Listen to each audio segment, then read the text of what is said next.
नमस्कार दोस्तों। आज हम इतिहास के उस मोड़ की कल्पना करेंगे जिसने करोड़ों लोगों की किस्मत बदल दी। साल था 1947 जब हिंदुस्तान के नक्शे को खून से लाल कर दिया गया। बंटवारे की लकीरें खींची गईं और भारत व पाकिस्तान दो मुल्क बन गए। लेकिन क्या आपने कभी सोचा है अगर बंटवारा ना हुआ होता तो आज भारत कैसा देश होता? क्या यह एक हिंदू राष्ट्र बन जाता या फिर मुस्लिम बहुल राष्ट्र होता? आइए इतिहास, आंकड़ों और तर्कों के आधार पर इस सवाल का जवाब ढूंढने की कोशिश करते हैं। सबसे पहले जानते हैं कि 1947 से पहले इस उपमहाद्वीप में धर्म की तस्वीर कैसी थी। ब्रिटिश भारत में करीब 39 करोड़ लोग रहते थे, जिनमें लगभग 25 करोड़ हिंदू थे, करीब 9 करोड़ मुस्लिम थे और बाकी सिख, ईसाई, बौद्ध और जैन। अगर पूरा उपमहाद्वीप एकजुट रहता तो भारत, पाकिस्तान और बांग्लादेश तो आज की आबादी 170 करोड़ से ज़्यादा होती और इसमें मुसलमानों की संख्या करीब 60 करोड़ से ऊपर होती, यानी कुल आबादी का लगभग 35%। मुस्लिम लीग ने क्यों कहा था कि मुसलमानों के लिए अलग मुल्क जरूरी है? क्योंकि उनका मानना था कि लोकतंत्र में बहुमत हमेशा हिंदुओं का रहेगा। मगर क्या ये बहुमत मुस्लिम पहचान को मिटा देता?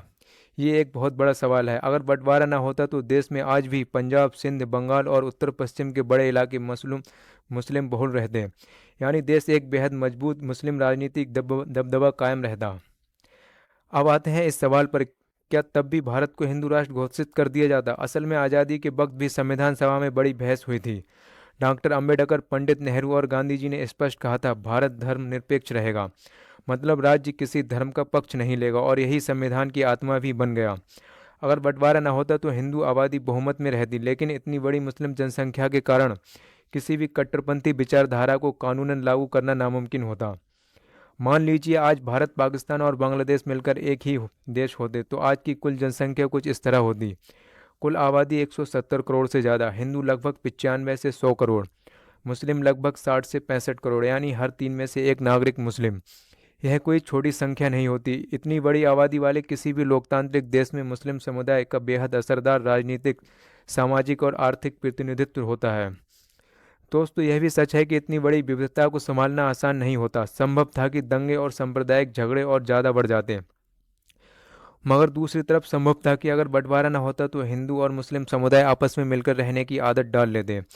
शायद हम विभाजन की नफरत से बच जाते, शायद लाखों लोगों की जान बच जाती, शायद दिल्ली, कराची और ढाका एक ही देश का हिस्सा होते।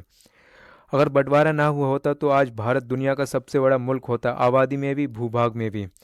संयुक्त अरब एशिया की सबसे बड़ी शक्ति बन सकता था। सैन्य ताकत, आर्थिक ताकत और सांस्कृतिक विविधता का एक ऐसा मेल किसी और देश में ना होता। मगर इतना विशाल देश चलाना कितना मुश्किल होता, यह भी सोचने वाली बात है। क्या लोकतंत्र कायम रह पाता या फिर सेना सत्ता संभाल लेती? दोस्तों, इतिहास कभी सीधा जवाब नहीं देता। अगर बंटवारा ना हुआ होता तो भारत ना तो हिंदू राष्ट्र होता, ना ही मुस्लिम राष्ट्र, बल्कि यह एक सुपर सेकुलर लोकतंत्र बनता जिसमें हर धर्म का बड़ा और असरदार प्रतिनिधित्व होता। इसका मतलब ये नहीं कि सब कुछ अच्छा ही होता। संभव है कि आज की सियासत धर्म के नाम पर बढ़ती, लेकिन उतनी नफरत, इतनी दूरी और इतने दंगे शायद न होते जितने बंटवारे के बाद हुए। आखिर में यही कहा जा सकता है कि बंटवारा इतिहास की सबसे बड़ी त्रासदियों में से एक था। अगर वह ना होता तो भारत आज भी दुनिया का सबसे बड़ा और सबसे अनोखा लोकतांत्रिक देश होता, जहां हिंदू और मुस्लिम दोनों की बराबर की हिस्सेदारी होती। कभी कभी इतिहास हमें ऐसे मोड़ पर ले आता है जहां से वापस जाना नामुमकिन होता है, मगर कल्पना कीजिए अगर बंटवारा ना होता तो शायद हमारा मुल्क और हमारी पहचान कुछ और ही होती। अगर आपको दोस्तों ये वीडियो पसंद आया हो तो लाइक कीजिए, शेयर कीजिए और चैनल को सब्सक्राइब करना मत भूलिए। मिलते हैं अगली वीडियो में एक और नए ऐतिहासिक सवाल के साथ। धन्यवाद।